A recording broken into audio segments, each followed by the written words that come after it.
हळद रुसली कुंकू हसले या मालिकेच्या आजच्या भागाचे लेटेस्ट त्याचबरोबर इंटरेस्टिंग अपडेट आपण आपल्या आजच्या या व्हिडिओमध्ये जाणून घेणार आहोत. चला तर मग मित्रांनो, अजिबातच वेळ वाया न घालवता सुरुवात करूया आपल्या आजच्या या व्हिडिओला. तर आता आपण इथे दुष्यंत हा त्याच्या खोलीमध्ये एकटाच असतो. तो आरशात एकदा स्वतःचा चेहरा बघतो आणि त्यानंतर स्वतः मुंबईवरून जी बॅग घेऊन आलेला असतो ती बॅग उघडून बसतो आणि त्या बॅगेमध्ये गौतमीचं सामान त्याने ज्या एका पिशवीमध्ये ठेवलेलं असतं ती पिशवी काढतो आणि जुने गौतमीचे आणि त्याचे एकत्र असलेले फोटोज बघत असतो. त्याला ते फोटोज बघितल्याच्यानंतर लगेचच गौतमीची आठवण यायला लागते. दुष्यंतला आठवत असतं त्याने गौतमीला गुडघ्यावर बसून I love you, will you marry with me असा प्रश्न विचारलेला असतो.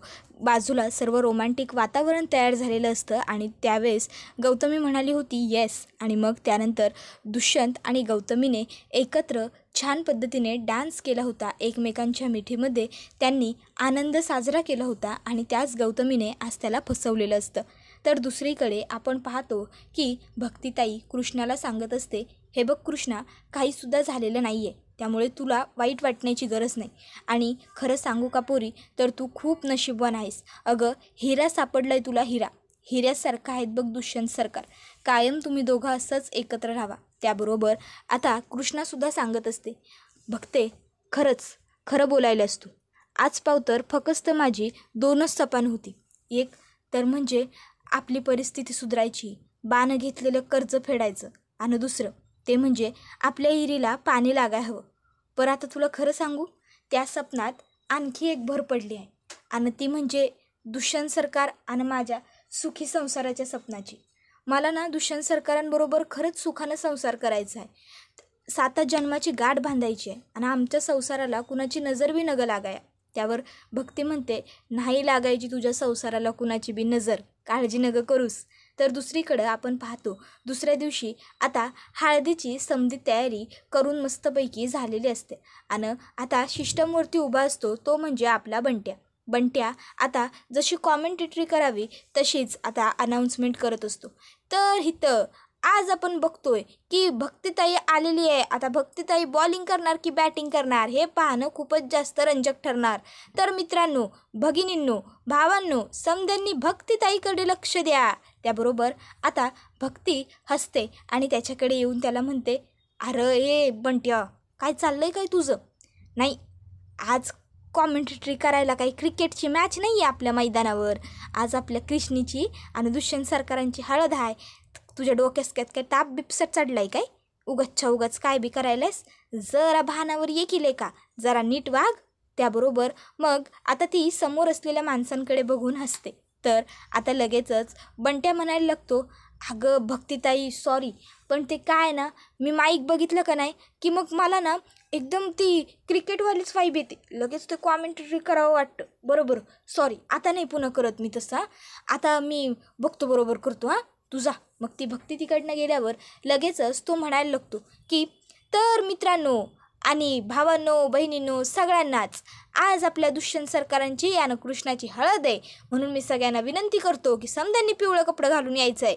त्याबरोबर आपण दुसरीकडे पाहतो की आता खूप सुंदर पद्धतीने आता कृष्णाला तयार केलं जात असतं. भक्तिताई खूप छान तिला नटवत असते, सजवत असते आणि म्हणत असते, कृष्णे हा बघ की केवढं भारी दागिनं आहे ते समद, आणि तुझ्यावर तर एकदम उठून दिसत्याल, खुलून दिसशील बघ तू या समजा दागिन्यात. आणि ती तिच्या कानाला एक कानातलं लावते आणि म्हणत असते, लई झाक दिसायला लागलंय समद, मला तर ना लई म्हणजे लई भारी वाटायलंय बघ. आणि कृष्णे, अगं तुला माहीत आहे काय, अगं पार 100 पदार्थाचं जेवण आहे, 100 पदार्थाचं, आणि त्यातले 20 पदार्थ तर फक्त गोडाधोडाचंच आहेत. त्याबरोबर सावित्री म्हणते, मग काय झालं? नाही, आता एवढंच तर केलं आहे, त्यात काय एवढं? आता लगीन जर त्यांच्या मनासारखं झालं असतं ना तर हे 20 पदार्थ का नाही काय आणि 100 पदार्थ काय, अगं 1000 पदार्थ मागवले असते, 1000. हां, तो काय म्हणतात ना शाही थाट का काय, तोच केला असता मग. त्याबरोबर लगेचच भक्तीला आता जरा आईच्या बोलण्याचा रागच येतो. मग काय, भक्ती थोडीच आईला सोडणार आहे. भक्तीसुद्धा लगेच सावित्रीला म्हणते, होय काय, मग आई हे काय आहे ग आता, ह्याला बी थाटच म्हणणार ना अगं एवढं समजा केलं आहे, मग अजून तरी बी तुला काय हवं काय? आता थोड्या वेळात बघशील केवढं समजा भारी होईल ते, आणि आपल्या कृष्णीची हळद बी.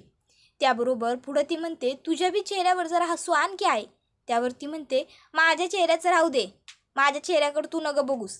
आणि तसं बी अजून लगीन व्हायचं आहे, लगीन पुरं पार पडलेलं नाही, समजलं नवं. त्यावर भक्ती म्हणते, अगं मग पडेल की, त्यात काय एवढं, माझ्या कृष्णीचं लगीन लवकर पार पडतं का नाही ते बघच तू. अगं काल फक्त उठणं होतं तर समध्या गावांमध्ये ही बातमी वाऱ्याच्या येगानं पसरली आहे. मग आता तर लगीन आहे, मग संबंध महाराष्ट्रात माझ्या कृष्णीच्या हळदीची आणि लग्नाची बातमी पसरते का नाही बघ, समध्या महाराष्ट्राला माहीत होईल. त्याबरोबर लगेचच आता सावित्री म्हणायला लागते, हो राहू दे. इतक्यात आता त्या ठिकाणी बाळजाबाई आलेले असतात. बाळजाबाई विचारतात, काय झाली का तयारी. त्यावर सावित्री म्हणते, अहो हो काय व्हायलाच लागली आहे बाळजाबाई, अहो आमची नवरीबाई अजून सजायला लागली ना का. त्यावर लगेचच बाळजाबाई कृष्णीकडे बघतात आणि लगेच आता सावित्री म्हणायला लागते, वा वा वा विनबाई, अहो काय मस्त तयारी केली आहे हो तुम्ही समध्याची, एकदम झाक. काय शाही थाट, काय ते 20 पदार्थ गोडाचे आणि काय ते 100 पदार्थ जेवणाचे, काय सांगू तुम्हासनी. अहो खरं म्हणायला गेलं नवं तर आम्ही हे समजा कधी खाल्लंच नाही, अहो कधी नावं बी ऐकली नाही हो एवढ्या समध्या पदार्थांची एकदम कधी आम्ही. खरंच हे म्हणजे असं झालं, भिकारड्याच्या पदरी पडला लखलखाट. त्याबरोबर आता ती हे शब्द बोलल्यावर बाळजाबाई फक्त एवढंच बोलतात. तर कृष्णा आणि भक्तीला मात्र हे आवडलेलं नसतं, पण त्या दोघी आता गप्प राहतात. त्याबरोबर आपण पाहतो की आता लगेचच बाळजाबाई तिथं नोकराला काही दागिन्यांचे बॉक्स ठेवायला सांगतात आणि म्हणत असतात की हे दागिने आहेत कृष्णे, हे तिच्या अंगावर घाला. नाही काय आहे, आता तू होणारी रांगडे पाटलांची सून आहेस, रांगडे पाटलांची सून कशी दागदागिने घालून समद्यांमधनं उठून दिसली पाहिजे म्हणून घालून घे. त्याबरोबर कृष्णा म्हणत असते, बाळजाबाई आपण खरंच माझ्यासारख्या गरीब शेतकात राबणाऱ्या मुलीला तुम्ही तुमच्या घरची सून बनवून घेता, हेच माझ्यासाठी खूप आहे. अहो आता माझ्या नावापुढं रांगडे पाटलांचं नाव लागणार, हीच गोष्ट माझ्यासाठी लई मोठी झाली. त्योच दागिना मी आयुष्यभर अगदी अभिमानानं आणि आनंदानं मिरवून बघा. मग त्यासाठी ह्या समध्याची खरंच गरज नाही, आणि तसं बी मला तर ह्या समध्याची सवय बी नाही की हो. त्याबरोबर मग मात्र सावित्रीला राग येतो. सावित्री म्हणते, सवय नाही तर करून घे की. आता रागानेच ती जरा बोललेली असते, सगळेच तिच्याकडे बघायला लागतात. मग सावित्री हसते आणि म्हणते, अगं पोरी तसं नाही, म्हणजे सवय नाही नवं, मग सवय करून घे की. आणि तसं बी आता एवढ्या मोठ्या बंगल्यात तू काय श्रीलंकेची पार्वती बनून राहणार वय. त्याबरोबर बाळजाबाई म्हणत असतात, हे बघ कृष्णे, तू जे म्हणायल्यास त्याच्यावरनं आमासनी हे तर कळलं की तुझं मन पोरी लय मोठं आहे. पर काय आहे नवं, आमच्या घराण्याच्या बी काही रीती भाती परंपरा आहेत की नाही, मग त्या अशाच मोडून चालणार नाही नवं. रांगडे पाटलांची सून व्हायचं आहे तुला, मग त्यांच्या तोला मुलाची त्यांच्यासारखी दिसाय नग का, म्हणून सांगायला लागलोय. हे समजा दागिने घे आणि घाल, म्हणजे उठून दिसशील.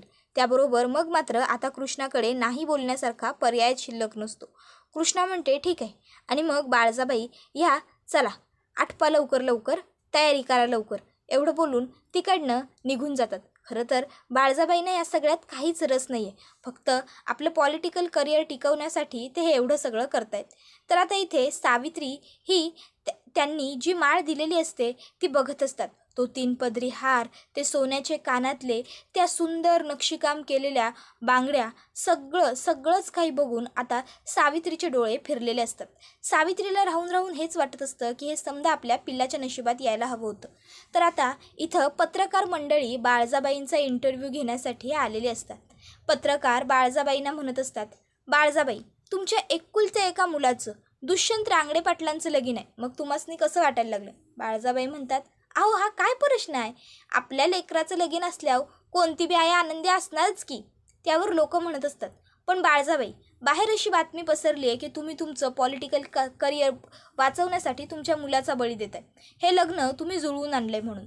त्यावर बाळजाबाई म्हणतात, अहो नाही असं काही बी नाही, आता पोराला पोर पसंत आली, पोरीला पोर पसंत आला, मग करणार काय, मग म्हणून आम्ही लगीन लावून द्यायला लागलोय. आणि घाई केली आहे कुठं घाई झाल्या, समजा तरी रीतिरिवाजाप्रमाणेच घडतंय ना व, मग अजून काय हवंय. आणि बोलणारा काय बी बोलत राहील, पण म्हणून आपण काही समद्यांनी समजा त्यांचं ऐकायचं असतंय वय. असं तुम्हासनी वाटतंय तसं काय बी नाही. हे आनंदाने लग्न होतंय आणि आम्ही समधी लई खुश आहे बघा या लग्नात. त्याबरोबर पत्रकार म्हणायला लागते, बाळजाबाई मग तुम्ही हे लग्नात जर खुश आहात तर बाहेर लोक जनता असं का म्हणते की फक्त तुम्ही तुमच्या पॉलिटिकल करिअरसाठी कृष्णाला तुमच्या घरची सून बनवून घेताय, तुम्ही कृष्णाचा वापर करून घेताय, असं काही आहे का? त्यावर बाळजाबाई म्हणत असतात, अगं बाई बोलणारा काय बी बोलत राहील, पण म्हणून आपण त्यांचं समजा ऐकायचंच असं काही जरुरी नाही ना व. आपल्याला काय योग्य वाटतंय काय चूक वाटतंय आपण ते बघाय हवं की न गं. त्याबरोबर आता पत्रकारांना बाळजाबाईंचं हे मत पटलेलं असतं, कारण बाळजाबाई ह्या अगदी बरोबर बोललेले असतात. पत्रकार पुढे म्हणत असतात, आओ बाळजाबाई पण म्हणजे तुमच्या मुलाचं लग्न अगदी सगळ्यांच्या सहमतीने आणि आनंदाने कृष्णाबरोबर तुम्ही लावून देताय, त्याची या लग्नाला पसंती आहे का? त्याबरोबर बाळजाबाई म्हणतात, आओ मग पसंती हाय म्हणजे पसंती असल्याशिवाय म्या माझ्या लेकाचं लगीन लावून देईन वय, आणि ते बी कोणत्या बी पोरीशी. तुम्हासनी असं वाटतंय वय एकुलते एका पोराचं आयुष्य आम्ही आमच्या त्या पॉलिटिकल कारकिर्दी करता असं धुईत राख रांगोळी करून मिसळू म्हणून? नाही. बोलणाराचं काय हो, बोलणारा काय बी बोलतोय, त्याला काय फक्त बोलत राहायचंय. उलट आम्हासनी तर गर्व आहे आमच्या लेकावर. त्यावर लोक बाळजाबाईंना विचारतात, गर्व कशाबद्दल आणि का? मग बाळजाबाई आता सांगायला लागतात, अहो आमचा लेक हे एवढा शिकलेला, एवढा हुशार देखना, तरी बी तो एका गावातल्या सरळ सामान्य आणि साध्या पोरीबरोबर लगीन कराया अगदी सहज तयार झाला. मग सांगा की कौतिक वाटाय न गं अशा पोराचं मला. त्याबरोबर आता दुसरीकडे आपण पाहतो की आता जयकांत हा हळदीचा कुर्ता दुष्यंतसाठी घेऊन आलेला असतो आणि तो म्हणत असतो, दुष्यंत हे घे, हा कुर्ता घाल, हा कुर्ता आईने तुला द्यायला दिलाय, हळदीसाठी तुला हा घालायचा आहे. त्याबरोबर दुष्यंत ताबडतोब कुर्ता हातामध्ये घेतो. इतक्यात त्या ठिकाणी आता त्याचे वडील आलेले असतात आणि ते आता दुष्यंतच्या पुढं एक कडं करतात आणि त्याला म्हणतात, दुष्यंत हे घे, हे कडं तुला घालायचं आहे. त्यावर दुष्यंत म्हणत असतो, तुमचं आहे का? त्यावर ते म्हणतात, माझं नाही, म्हणजे खरं बघायला गेलं तर माझं असं नाही आहे हे. त्यावर दुष्यंत त्यांच्याकडे बघतो तर ते म्हणत असतात, अरे असं बघतोस काय, खरंच सांगायला लागलोय, हे कडं खरोखर माझं नाही आहे, म्हणजे हे कडं मला माझ्या बानं माझ्या लग्नात दिलं होतं हातात घालाया, आता मी तुझ्या लग्नात तुला देतोय, हे तसं आपलं खानदानी कडं आहे. त्यावर दुष्यंत म्हणतो, घेतलंही असतं पण आता तुमचा स्पर्श झाला ना त्यामुळे मला ते नको आहे. त्यावर त्याचे वडील म्हणत असतात, हे बघ दुष्यंत, मला मान्य आहे तुझा माझ्यावर राग आहे म्हणून, आणि मला तो पटतोय बी, पर माझ्यावर राग आहे म्हणून कमीत कमी रांगडे पाटलांची परंपरा मोडू नगस. हे घे, हे कडं तुझ्या हातात घाल, अरे मानाचं कडं आहे बाबा, घे घाल, आणि तुझा माझ्यावर किती बी राग असला तरी बाप म्हणून माझं कायमच तुझ्यावर प्रेम राहील, माझं कायम तुझ्यावर प्रेम राहील. एवढं बोलून ते तिकडनं जात असतात. त्याबरोबर लगेचच दुष्यंत जयकांतला म्हणतो, जयकांत हे घे, हे कडं तू घाल, तसंही या वारसदारांनी घालायचं असतं ना कडं, तू सुद्धा या घरचा वारसदारच आहेस, मग तू कडं घातलंस तरीही काय फरक पडतो. त्याबरोबर लगेचच आता तो म्हणायला लागतो, आरप्पर. इतक्यात त्याचा काका म्हणजेच दुष्यंतचे वडील त्यांच्याकडे बघायला लागतात. तर लगेच आता जयकांत घाबरतो आणि खाली बघतो तर दुष्यंत हा म्हणत असतो, अरे घे की कडं. त्यावर तो म्हणायला लागतो, अरे भावा तू. त्याबरोबर आता लगेचच दुष्यंतचे वडील म्हणायला लागतात, दुष्यंता म्हणजे माफ कर मला, तुझ्या मनात माझ्याबद्दल जो काही राग आहे तो मी कमी नाही करू शकत, पर एक गोट मात्र बा म्हणूनच तुला सांगून जातो, कृष्णीबरोबर लगीन करण्यासाठी काही वेगळी कारणं जरी असली तरी तिच्याशी लगीन करून तुझं आयुष्य समजा बदलून जाईल, सुधरून जाईल बघ पोरा. तर दुसरीकडं पत्रकार परिषदेत बाळजाबाई स्पष्टपणे सांगून टाकतात की हे समजा जे लगीन आहे ते आमच्या समद्यांच्या मर्जीनं व्हायला लागले, याच्यात कोणत्या बी प्रकारची जबरदस्ती नाही, समदे आनंदी आहेत, समदे खुश आहेत, हे समद मनापासून चालले. तर आता हे समद बघायला तिकडं सावित्री आलेली असते आणि सावित्री बाळजाबाईंच्या मागणं कॅमेऱ्यात दिसण्याचा प्रयत्न करत असते. त्याबरोबर आता लगेच ती पुढे येते आणि म्हणते, वय इन बाई जे काही बोलायल्यात ते एकदम 100% बरोबर आणि खरं बोलायल्यात. खरं सांगायचं तर मी कृष्णीची मानलेली आई आहे कृष्णी म्हणजे आमची कृष्णा हिचं लगीन बाळजाबाईंनी स्वतःहून ठरवलंय त्यांच्या लेकाबरोबर, दुष्यंत सरकारांबरोबर. आणि बघा की केवढी जय्यत तयारी बी केली आहे आमच्या कृष्णीच्या लग्नाची. ह्यो मंडप, ही लाईटिंग आणि तुम्हासनी ठाव आहे वय 100 पदार्थाहून अधिक पदार्थ बनवले आहेत जेवणाला आणि 20 पदार्थाहून अधिक गोडासाठी. मग हे समजा खोटं कसं असू शकतं? म्या काय म्हणतो, तुम्ही एक काम करा, तुम्ही ना पेपरात जेव्हा हे समजा छापाल नवं तेव्हा त्याबरोबर माझा एक फोटो बी घाला. नाही म्हणजे काय आहे, खरं आणि म्या आमचं दोघांचं लय अतूट नातं आहे व म्या कधी खोटं बोलतच नाही आणि म्या खोटं बोलतच नाही म्हणजे आमचं आहे की नातं, बरोबर ना? तुम्ही माझा फोटो पेपरात घालाच काय. त्याबरोबर आता बाळजाबाई म्हणतात पुरे. त्यावर सगळे बाळजाबाईंकडे बघायला लागतात. तर बाळजाबाई म्हणतात अहो बाद झालं विनबाई, काय करायला लागलं असं? आणि तसं बी ते समदे आमची मुलाखत घ्यायला आले होते. तुम्ही समद्यांनी जेवल्याशिवाय जायचं नाही. समद्यांनी जेवून खाऊनच जायचं. माधव बघ यांची सगळी व्यवस्था. त्याबरोबर माधव लगेचच आता सगळी व्यवस्था बघायला पुढे सरसावतो. बाळजाबाईंना लगेचच सावित्री म्हणायला लागते अहो काय बाळजाबाई, कमीत कमी मला सांगायचं तरी होतं आज ती माणसं यायची आहेत म्हणून. म्या एवढी साधी साडी नेसलोय, जर तुम्ही म्हणला असता ना तर मग म्या बी तुम्ही दिलेली ती जाड काठाची बॉर्डरवाली तशी साडी नेसलो असतो. म्हणजे कसं भारी वाटलं असतो ना का आपण दोघी बी इनी. त्याबरोबर बाळजाबाई म्हणतात ए गप. मग लगेचच सावित्री त्यांच्याकडे बघायला लागते. तर बाळजाबाई म्हणत असतात पुरे झाली आहे तुझी नाटकं. हे बघ लांब राहायचं आहे समद्यापासून. नाही जर सतत माझ्या मागं मांजरावानी घुटवळत राहिलीस ना तर याद राख, तुला बाजूला अशी काढून फेकीन नाही या वाड्याच्या की या एका बी कार्यक्रमात तू सहभागी नाही होऊ शकत. तर दुष्यंतचे वडील त्याला म्हणत असतात खरंच कृष्णाच तुझ्या आयुष्याचं सोनं करून टाकेल आणि मी बाप म्हणून कायमच तुझ्या पाठीशी आहे. माझं प्रेम कायम तुझ्यावरती तितकंच असणार आहे. तू माझा जरी कितीही अपमान करत असशील, कितीही तुझ्या मनात राग द्वेष असेल तरी एक मुलगा म्हणून मी तुझ्यावरती तुझा बा म्हणून प्रेम करणारच. आणि मग आता ते तिकडनं निघून गेलेले असतात. त्याबरोबर आता दुष्यंत लगेचच जयकांतला म्हणतो जयकांत हे घे, हा कडा तू तुझ्या हातामध्ये घाल. हे बघ मी जरी त्यांच्यावरती नाराज असलो तरीही मलासुद्धा रांगडे पाटलांच्या घराण्याची अब्रू महत्त्वाची. रांगडे पाटलांची कुठली बी प्रथा परंपरा मोडून जाता कामा नये, त्यामुळं तू हे कडं घाल. त्यावर तो म्हणतो अरे भावा. त्याबरोबर लगेचच आता तो जयकांतला विचारतो काय झालं, तू घाबरतोस का त्यांना? त्यावर जयकांत म्हणतो अरे नाही तसं काय बी नाही, पण म्या काय म्हणतो म्या इकडं माझ्याजवळ ठेवतो नंतरच्याला घालतो. आता तो मनात म्हणत असतो की अरे आधीच त्या कृष्णीच्या दातानं माझ्या हाताला जखम झाल्या, त्यात कडं घातलं तर टोचणार नाही वय. त्याबरोबर आता तो हे समजा मनातल्या मनात म्हणत असतो. त्यावर लगेचच जयकांत त्याला असं मनात म्हणत असेपर्यंत विचारतो काय रे कसला विचार करतोय? त्यावर तो म्हणतो दे ते कड, मी घालतो नंतरच्याला, तू सोड, तू काळजी करू नको. मग तो तिकडनं जात असताना दुष्यंत म्हणतो जयकांत थांब, मला तुझ्याशी बोलायचं. हे बघ आपल्या दोघांमध्ये फार काही मोठं जास्त अंतर नाही आहे, अगदी महिन्यांचं आहे. तरीसुद्धा मी तुझ्यापेक्षा मोठा आहे आणि मोठा भाऊ म्हणून मला तुला काही सांगायचं आहे. त्या दिवशी तुझ्या हळदीच्या वेळी तू पिऊन पडला होतास, ही गोष्ट मला अजिबातच आवडलेली नाही आहे. आज तुझ्यामुळे मला कृष्णाबरोबर लग्न करावं लागतं आहे. आय होप तुला तुझी चूक कळली असेल.